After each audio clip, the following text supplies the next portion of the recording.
Hi friends, good morning to all. എല്ലാവർക്കും നമസ്കാരം. മറ്റൊരു പ്രധാനപ്പെട്ട ടോപ്പിക്കാണ് നമ്മൾ ഇന്നിവിടെ ചർച്ച ചെയ്യുന്നത്. ഇത് നമ്മളുടെ പിന്നെ മുഖ്യധാര മാധ്യമങ്ങളിലൊക്കെ കുറെ കാലമായിട്ട് സംസാരിച്ചുകൊണ്ടിരിക്കുന്ന ചർച്ച ചെയ്യപ്പെട്ടുകൊണ്ടിരിക്കുന്ന ഒരു വലിയൊരു വിഷയമാണ്.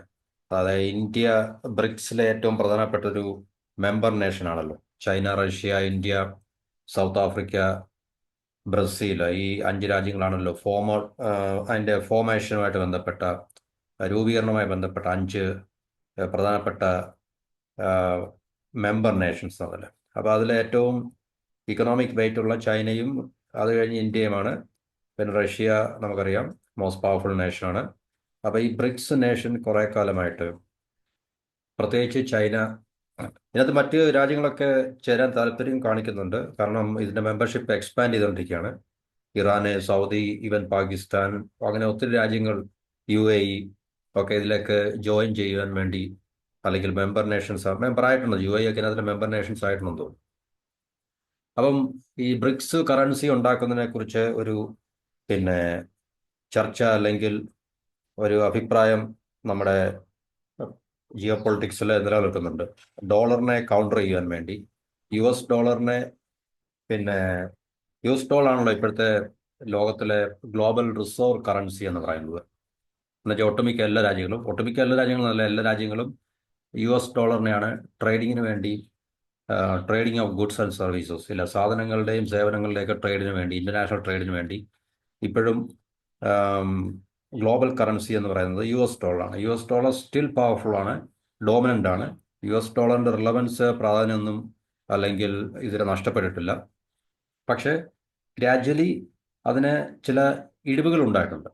കാരണം ലോകത്തിന്റെ സമ്പദ് വ്യവസ്ഥയുടെ അവസ്ഥയിലൊക്കെ ഉണ്ടായിട്ടുള്ള മാറ്റങ്ങൾ. ഇപ്പം ചൈന എന്ന് പറയുന്ന രാജ്യം വളരെ ശക്തമായിട്ട് ഒരു സാമ്പത്തിക ശക്തിയായി വളർന്നു വന്നതിന് ശേഷം ഒരുപക്ഷെ ആയിരിക്കാം ഈ ഒരു പിന്നെ നയരൂപീകരണം. അപ്പം അതിന് തീർച്ചയായിട്ടും ഇൻസ്റ്റിറ്റ്യൂഷണൽ ബിൽഡപ്പ് വളരെ അത്യാവശ്യമാണ്. അപ്പം ബ്രിക്സ് പോലുള്ള ഇൻസ്റ്റിറ്റ്യൂഷൻ, അല്ല ഒരു രാജ്യത്തിന് ഒറ്റയ്ക്ക് നിന്നുകൊണ്ട്, ഏതൊരു രാജ്യത്തിനായാലും ശരി, ഒറ്റയ്ക്ക് നിന്നുകൊണ്ട് ഒരു ഇതുപോലുള്ളൊരു ജിയോ പൊളിറ്റിക്കൽ മൂവ് അല്ലെങ്കിൽ ഒരു പിന്നെ നയം അല്ലെങ്കിൽ ഒരു പരിപാടി അവതരിപ്പിക്കാനോ ആവിഷ്കരിക്കാനോ സാധിക്കത്തില്ല. അപ്പോൾ അതിന് പവർഫുൾ ആയിട്ടുള്ള ഇൻസ്റ്റിറ്റ്യൂഷൻസ് വേണം. പവർഫുൾ ആയിട്ടുള്ള ഇൻസ്റ്റിറ്റ്യൂഷൻ, ആ രാജ്യം നേതൃത്വം നൽകുന്ന പവർഫുൾ ആയിട്ടുള്ള ഇൻസ്റ്റിറ്റ്യൂഷൻ ഉണ്ടെങ്കിൽ മാത്രമേ ഇതുപോലുള്ള ഗ്ലോബലി അക്സെപ്റ്റബിൾ ആയിട്ടുള്ള ഏത് കാര്യവും ചെയ്യാൻ സാധിക്കത്തുള്ളൂ. ഇപ്പം അമേരിക്ക ലോകത്തിന്റെ സൂപ്പർ പവർ ആണ്, അല്ലെങ്കിൽ സൂപ്പർ പോലീസ് ആണെന്നൊക്കെ പറയുന്നത്, അത് അമേരിക്ക നേതൃത്വം കൊടുക്കുന്ന അല്ലെങ്കിൽ അമേരിക്കയുടെ അധികാര പരിധിയിലുള്ള ഇൻസ്റ്റിറ്റ്യൂഷൻസ് ഒത്തിരിയുണ്ട്.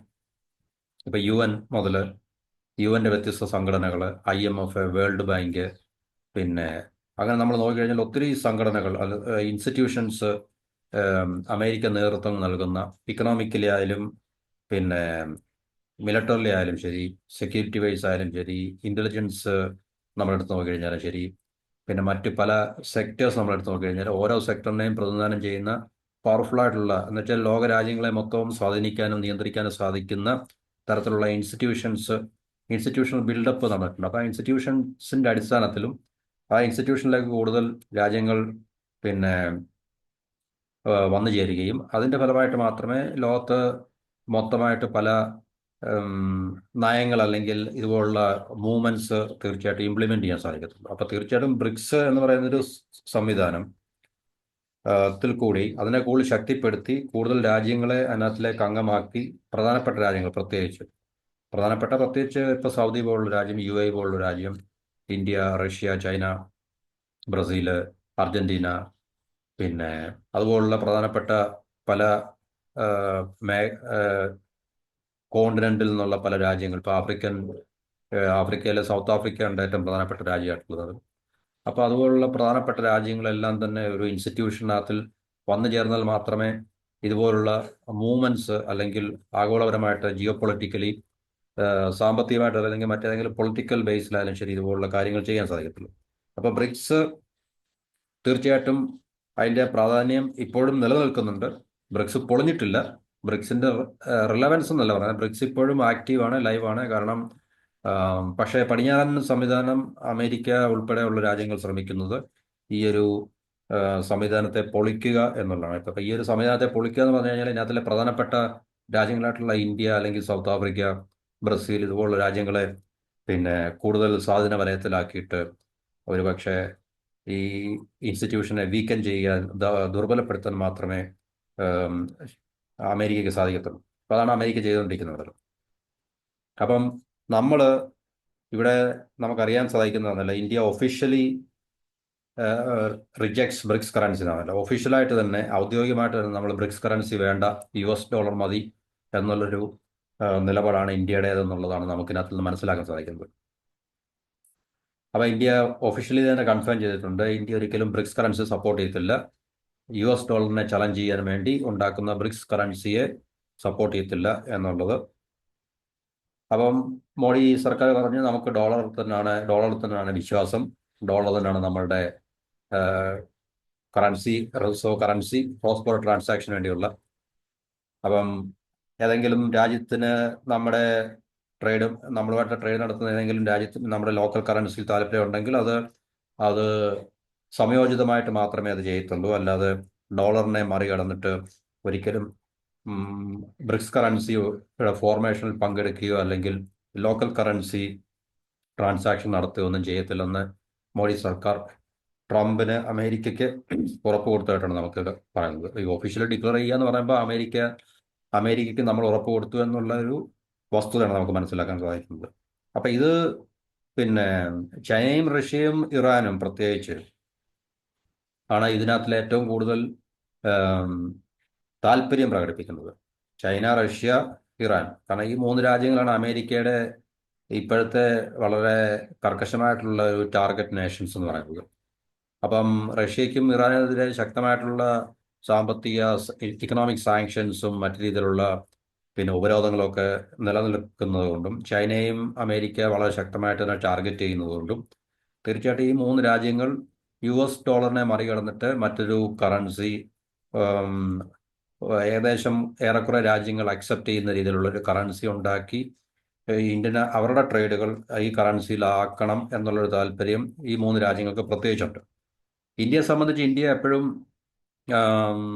ഒരു കൃത്യമായിട്ടുള്ള നിലപാട് അന്നും പറഞ്ഞിട്ടില്ല ബ്രിക്സ് കറൻസിയെക്കുറിച്ച്. ഇപ്പോഴും നമുക്ക് നേരത്തെ തന്നെ അറിയാവുന്ന ഇന്ത്യ ഒരിക്കലും ഇങ്ങനൊരു ബ്രിക്സ് കറൻസി സപ്പോർട്ട് ചെയ്യത്തില്ലെന്നുള്ളൊരു കൃത്യമായിട്ടുള്ളൊരു നിലപാട് തന്നെ ആയിരിക്കും ഇന്ത്യക്ക് ഉണ്ടാകുന്നത് എന്നുള്ളതിനെക്കുറിച്ച് നമുക്ക് കൃത്യമായി അറിയാം. കാരണം അമേരിക്കയെ അത്രയ്ക്ക് പെട്ടെന്ന് ചലഞ്ച് ചെയ്യാൻ ഇന്ത്യക്ക് ഇപ്പോൾ റഷ്യ, ചൈന, ഈവൻ ഇറാന് പോലും അമേരിക്കയെ ചലഞ്ച് ചെയ്യാൻ സാധിക്കുന്നത് പോലെ ഇന്ത്യക്ക് ഒരിക്കലും അമേരിക്കയെ കോൺഫ്രണ്ട് ചെയ്യാനോ ചലഞ്ച് ചെയ്യാനോ ഉള്ള ഒരു പൊളിറ്റിക്കൽ വില്ല്, രാഷ്ട്രീയപരമായിട്ടുള്ള ഒരു വില്ല് അല്ലെങ്കിൽ പൊളിറ്റിക്കൽ ഒരു എന്താണ് പറയുന്നത് പൊട്ടൻഷ്യലൊന്നും നമുക്കെതിരെ ഉണ്ടായിട്ടില്ല. നമ്മൾ വലിയ രാജ്യമാണ്, ശക്തിയുള്ള രാജ്യമാണ്, ഇക്കണോമിക്കലി വളർന്നുകൊണ്ടിരിക്കുന്ന രാജ്യമാണ്. ഇറാനേക്കാളൊക്കെ സാമ്പത്തികമായിട്ട് നമ്മൾ ഒത്തിരി മുന്നിൽ നിൽക്കുന്ന രാജ്യമാണ്. മറ്റെല്ലാ രീതിയിലും ആണെങ്കിൽ തന്നെയും ഇറാൻ ചലഞ്ച് ചെയ്യുന്ന പോലെ, ഈവൻ നോർത്ത് കൊറിയ ചലഞ്ച് ചെയ്യുന്ന പോലെ, അല്ലെങ്കിൽ മറ്റേതെങ്കിലും രാജ്യം ചലഞ്ച് ചെയ്യുന്ന പോലെ ഇന്ത്യക്ക് അമേരിക്കയെ ഫേസ് ടു ഫേസ് ചലഞ്ച് ചെയ്യാൻ സാധിക്കത്തില്ല എന്നുള്ളൊരു യാഥാർത്ഥ്യം കൊണ്ട് നമുക്കുണ്ട്. അപ്പം ഇന്ത്യയുടെ ഈ ഒരു നിലപാട്, കാരണം നമുക്കറിയാം തീർച്ചയായിട്ടും ഇന്ത്യ ചൈനയ്ക്കൊപ്പം നിന്നുകൊണ്ട് ഒരു കറൻസി രൂപീകരിച്ചിട്ട് $, അമേരിക്കയോ നമ്മൾ ചലഞ്ച് ചെയ്യത്തില്ലെന്നാണ് 100% ഉറപ്പാണ്. അപ്പം ഇത് ചൈനയ്ക്ക് അല്പം ഇറിറ്റേഷൻ ഉണ്ടാക്കി വെക്കുന്ന ഒരു കാര്യമാണ് നമ്മളുടെ ഈ ഒരു നയം, ശരിക്കും പറഞ്ഞു കഴിഞ്ഞാൽ. കാരണം ചൈനയ്ക്ക് താല്പര്യം ഉണ്ടായിരുന്നു ഇന്ത്യയെ കൂടെ നിർത്തി അമേരിക്കൻ എന്താണ് പറയുന്നത് അധികാരത്തെ അല്ലെങ്കിൽ അമേരിക്കയുടെ സുപ്രമസിയെ ചലഞ്ച് ചെയ്തുകൊണ്ട് മുന്നോട്ട് പോകാം. കാരണം തീർച്ചയായിട്ടും ചൈനയ്ക്ക് ഒറ്റയ്ക്ക് ഒരിക്കലും പറ്റത്തില്ല. ചൈനയ്ക്ക് ഇന്ത്യ പോലുള്ള രാജ്യത്തിൻ്റെ ഹെൽപ്പ് ഇല്ലാതെ ഒരിക്കലും പറ്റത്തില്ല. റഷ്യയുടെ സപ്പോർട്ട് ഉണ്ടായിരിക്കാം, പക്ഷേ ഇന്ത്യ പോലുള്ള രാജ്യത്തിൻ്റെ സപ്പോർട്ട് ഇല്ലാതെ ഒരിക്കലും ഇങ്ങനൊരു മൂവ്മെൻറ്റ് ഒരിക്കലും പറ്റത്തില്ല. അപ്പോൾ ഇത് റഷ്യയായിട്ടും ഇറാനുമായിട്ടും ചൈന വളരെ അടുത്ത് ഇടപഴകിക്കൊണ്ട്, അല്ലെങ്കിൽ വളരെ ക്ലോസ് കോപ്പറേഷൻ, വർക്കിംഗ് ക്ലോസ്ലി എന്നൊക്കെ നമ്മൾ പറയാറുണ്ട്. ഇപ്പം റഷ്യ ഇറാനും ഏകദേശം ഇതിന് വില്ലിംഗ് ആണ്.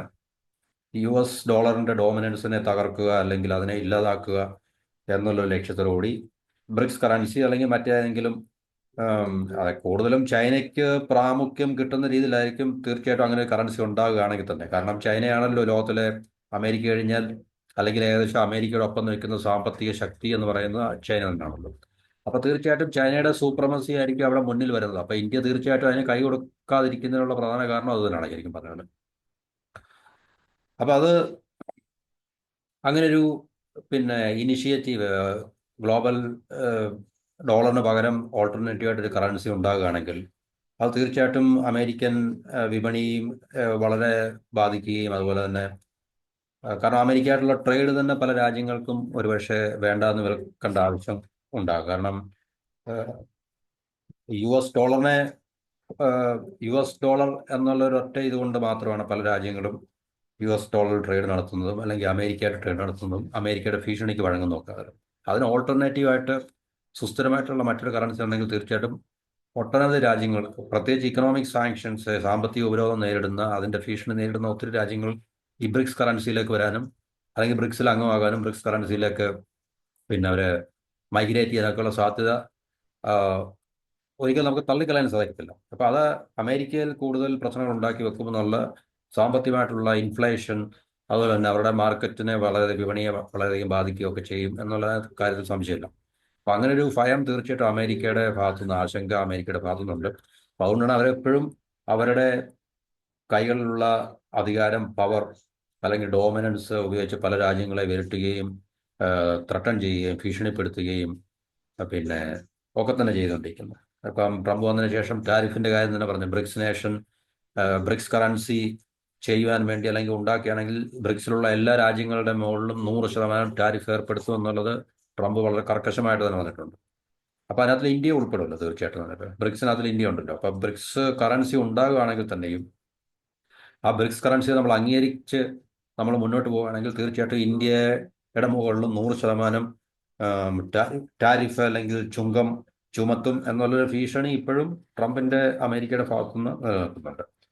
അപ്പൊ ഇന്ത്യയുടെ ഈ ഒരു മൂവ്മെന്റ്, അപ്പം ഇന്ത്യ പറയുന്നത് ഒരിക്കലും ചൈനയായിട്ടൊരു കറൻസി നമുക്ക് ഷെയർ ചെയ്യാൻ സാധിക്കത്തില്ല. അത് ഇന്ത്യയുടെ ഒരു പോളിസിയാണ്. അതിനകത്തിൽ തെറ്റുകളൊന്നുമില്ല. കാരണം ചൈനയായിട്ട് നമുക്ക് അയൽരാജ്യമാണ്, നമുക്ക് ബന്ധങ്ങളൊക്കെ വളരെ സൗഹൃദപരമായിരിക്കണം. പക്ഷേ ചൈനയുമായിട്ട് നമ്മൾ കൂടുതൽ ഇടപഴകുന്നത് എത്രത്തോളം നമുക്ക് ബുദ്ധിമുട്ടുണ്ടാക്കും എന്നുള്ളത് അതിനെക്കുറിച്ച് അറിയാവുന്ന ആൾക്കാർക്ക് നമുക്ക് മനസ്സിലാകും. അപ്പൊ ഇത് ശരിക്കും ഡിക്ലെയർ ചെയ്ത് പീയൂഷ് ഗോയലാണ്, നമ്മുടെ യൂണിയൻ കൊമേഴ്സ് മിനിസ്റ്റർ അല്ലെങ്കിൽ വാണിജ്യ മന്ത്രി. അപ്പം പക്ഷേ അദ്ദേഹം ഈ അടുത്തിടയ്ക്ക് അമേരിക്കയിൽ, കുറച്ച് ദിവസം മുമ്പ് അമേരിക്കയിൽ വിസിറ്റ് ചെയ്തിരുന്നു. കാരണം ഇന്ത്യ അമേരിക്കയും തമ്മിലുള്ള വ്യാപാര ബന്ധങ്ങൾ കൂടുതൽ ശക്തിപ്പെടുത്താനും കൂടുതൽ മെച്ചപ്പെടുത്താനും ഒക്കെയുള്ള ഒരു ലക്ഷ്യത്തോടുകൂടി അമേരിക്ക സന്ദർശിച്ചിരുന്നു. അപ്പൊ അതിന്റെ പിന്നാലെ ആയിരിക്കും ഇങ്ങനെ ഒരു ഡിക്ലറേഷൻ. അല്ല, അതിന്റെ പിന്നാലെയല്ല. കാരണം ഈ റിപ്പോർട്ട് ഫെബ്രുവരിയിലുള്ളതാണ്. അപ്പൊ അതിനു മുമ്പ് തന്നെ ഇന്ത്യ ഡിക്ലെയർ ചെയ്ത് കഴിഞ്ഞിട്ടുണ്ട്.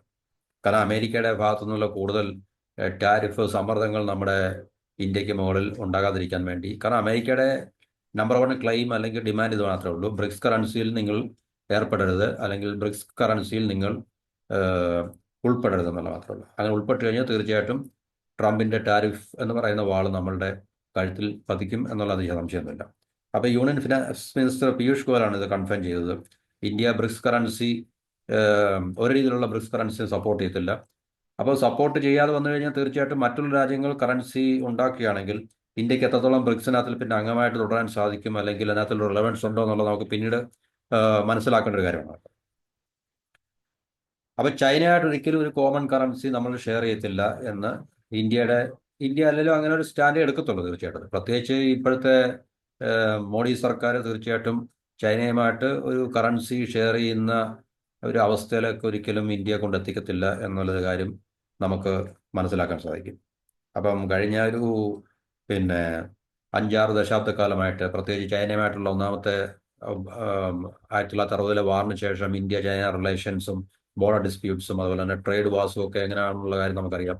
ഈ ലേറ്റസ്റ്റ് ആയിട്ടുള്ള ലഡാക്ക്, ഗൽവാൻ, ഇതുപോലുള്ള ഇഷ്യൂസൊക്കെ. അപ്പം ചൈന തീർച്ചയായിട്ടും അവരുടെ ഇപ്പൊ ഇന്ത്യയായിട്ട് ഈ അടുത്ത സമയത്ത് റഷ്യയിലെ ബ്രിക്സ് സമ്മിറ്റ് ആയിട്ട് ബന്ധപ്പെട്ട ആ ഒരു സമയത്ത് ഇന്ത്യയും ചൈനയും തമ്മിൽ, മോഡിയും ഷിയും തമ്മിൽ കൈ കൊടുക്കുകയും നിലവിൽ നിൽക്കുന്ന ബോർഡർ ഡിസ്പ്യൂട്ട് എല്ലാം നമുക്ക് പരിഹരിക്കണമെന്നൊക്കെ പറയുകയും ചെയ്ത് ചൈനയുടെ ആവശ്യമായിരുന്നു. കാരണം ഈ വരാൻ പോകുന്ന ട്രംപ് അഡ്മിനിസ്ട്രേഷനിൽ നിന്നുണ്ടാകാൻ പോകുന്ന കൂടുതൽ സാമ്പത്തികവും അല്ലെങ്കിൽ പ്രതിരോധപരമായിട്ടുള്ള സമ്മർദ്ദങ്ങളെ അതിജീവിക്കുവാൻ വേണ്ടി നഷ്ടപ്പെടാൻ സാധ്യതയുള്ള മാർക്കറ്റിനെ പിന്നെ ഇന്ത്യയിൽ കൂടെ വീണ്ടെടുക്കാനോ അല്ലെങ്കിൽ ഇന്ത്യയുടെ സഹായത്തോടുകൂടി വീണ്ടെടുക്കാനോ ഒക്കെ ഉള്ളൊരു തന്ത്രമാണ് ചൈന പ്രയോഗിച്ചെന്നുള്ള കാര്യം നമുക്കറിയാൻ പറ്റും. അതൊരു മാരേജ് ഓഫ് കൺവീനിയൻസ് മാത്രമാണ്. അതൊരു തീർച്ചയായിട്ടും നമുക്ക് ചൈന ഒരു നല്ല പുള്ളി ആയതുകൊണ്ടോ അല്ലെങ്കിൽ ചൈന പിന്നെ നമ്മളോട് ഇനിയും തീർച്ചയായിട്ടും ഭാവിയിൽ ഇങ്ങനെയുള്ള കോൺഫ്ലിക്റ്റുകളിലൊന്നും ഏർപ്പെടത്തില്ല എന്നുള്ള ഗ്യാരണ്ടിയുടെ പുറത്തൊന്നുമല്ല ചൈന നമ്മളുമായിട്ട് ഹാൻഡ് ഷേക്ക് എന്നത്. അപ്പം ചൈന നമ്മുടെ കുറെ സ്ഥലങ്ങൾ പിടിച്ചെടുത്തിട്ടുണ്ടെന്നാണ് പല റിപ്പോർട്ടുകളും നമുക്ക് കേൾക്കാൻ സാധിക്കുന്നത്, ലഡാക്കിലും ഒക്കെ എന്നല്ലോ. അപ്പൊ അതിനെക്കുറിച്ചൊന്നും ഒരു റിപ്പോർട്ടുകൾ നമ്മൾ വായിച്ചിട്ടില്ല. ചൈന അവിടെ നിന്ന് പിന്മാറിയെന്നോ അല്ലെങ്കിൽ ചൈന അത് തിരിച്ച് നമുക്ക് ഇന്ത്യക്ക് തന്നെന്നോ അല്ലെങ്കിൽ ഇന്ത്യ അത് തിരിച്ചു പിടിക്കാൻ അല്ലെങ്കിൽ തിരിച്ചു തരണമെന്ന് ചൈനയോട് പറഞ്ഞായിട്ടൊന്നും നമുക്ക് അങ്ങനെയുള്ള റിപ്പോർട്ടുകൾ നമ്മൾ വായിച്ചിട്ടില്ല. അപ്പൊ ആ വിഷയങ്ങൾ സ്റ്റാറ്റസ് കോ അതുപോലെ തന്നെ നിലനിൽക്കുന്നുണ്ട്, തൽസ്ഥിതി അതുപോലെ തന്നെ നിലനിൽക്കുന്നുണ്ട്. പക്ഷേ തൽക്കാലം ഇനി കൂടുതൽ പ്രശ്നങ്ങൾ ഇനിയും ഉണ്ടാകണ്ട എന്നൊരു തീരുമാനമാണ് ചൈനയുടെ ഭാഗത്തു നിന്ന് ഇന്ത്യക്ക് ഉറപ്പ് വന്നിട്ടുള്ളത്. അപ്പൊ അത് തീർച്ചയായിട്ടും ഇപ്പൊ അമേരിക്കയുടെ ഭാഗത്തു നിന്നുണ്ടായിട്ടുള്ള ഈ സമ്മർദ്ദങ്ങളെ അതിജീവിക്കാൻ വേണ്ടി മാത്രമാണ്. അപ്പൊ ഈ ചൈന ഉണ്ടാക്കുന്ന കറൻസിയിൽ നമ്മൾ പങ്കെടുത്തു കഴിഞ്ഞാൽ അത് തീർച്ചയായിട്ടും മോഡി ഗവൺമെന്റിന് കൂടുതൽ ഒരു ദുർബലമായിട്ടുള്ള ഒരു ഗവൺമെന്റ് ആണെന്ന് തീർച്ചയായിട്ടും ജനങ്ങൾ കരുതും. അത് സത്യമാണ്. അതിനപ്പുറം നമ്മുടെ രാജ്യത്തിന്റെ ഒരു സുരക്ഷയുടെയും കൂടെ നമ്മുടെ നാഷണൽ സെക്യൂരിറ്റിയുടെയും കൂടെ ഒരു വിഷയമാണ് അത് എന്ന് പറഞ്ഞു കഴിഞ്ഞാൽ. അപ്പം അങ്ങനെയുള്ളൊരു ഉറപ്പാണ് നമ്മുടെ യൂണിയൻ ഗവൺമെന്റ് ഒഫീഷ്യലായിട്ട് ഡിക്ലെയർ ചെയ്തിട്ടുണ്ട്. ഒരിക്കലും ചൈനയുമായിട്ട് ഒരു കോമൺ കറൻസി നമ്മൾ തയ്യാറാവത്തില്ല. അത് ഒരിക്കലും ഇറ്റ് ഈസ് ഇമ്പോസിബിൾ എന്നാണ്. It is impossible to think of a BRICS currency. BRICS കറൻസിയെ കുറിച്ച് ആലോചിക്കുക വേണ്ട, അത് അസാധ്യമാണ് എന്നാണ് യൂണിയൻ കോമേഴ്സ് മിനിസ്റ്റർ പറഞ്ഞത്. അതൊരു ITBT റൗണ്ട് ടേബിൾ സമയത്ത് ഒരു പ്രസ് കോൺഫറൻസിലാണ് പറഞ്ഞത്.